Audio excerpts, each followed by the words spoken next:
In other news, typewriters may seem like relics of the past, but in Quiapo, one craftsman is keeping these vintage machines alive, restoring them piece by piece for collectors and customers from around the world. For details, in this report by Mobile Journal, Fatima Badurya.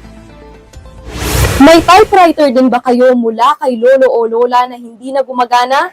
May nag-aayos pa niyan dito sa Quiapo, Maynila. Within Comandante Street in Quiapo, Manila stands one of the last typewriter shops in the country.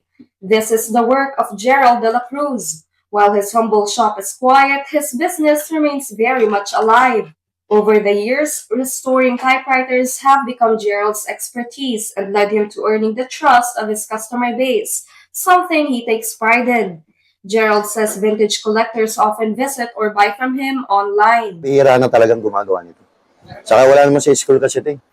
Yung ba, sa vocational, wala.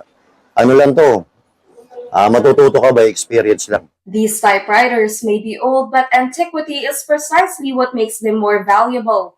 This has drawn Gerald to collect rare typewriters. Among his collection are models that type in cursive, Japanese, and even Arabic.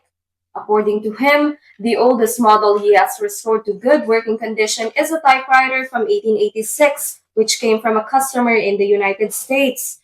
His most expensive work was even priced at 100,000 pesos for a rare typewriter from 1915. Mas masalimuot gawin eh. Maraming iba-iba yung posisyon.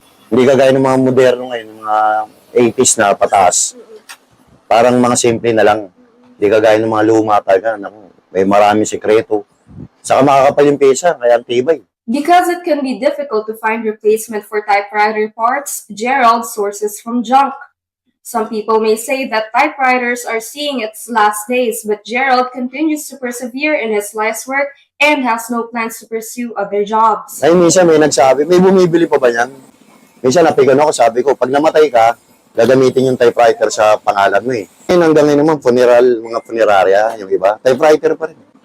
Yung parang inaalipos na pa yung luma na yan, high-tech na ngayon, di ba? Eh, yung iba kasi ganung tao, hindi nila appreciate yung mga luma. As he revitalizes typewriters, these old machines also give life to his family. Gerald says this is where his motivation comes from. Nakakabuhay, saka may nag-aaral pang dalawa eh. Tatlo pala yung graduate na eh.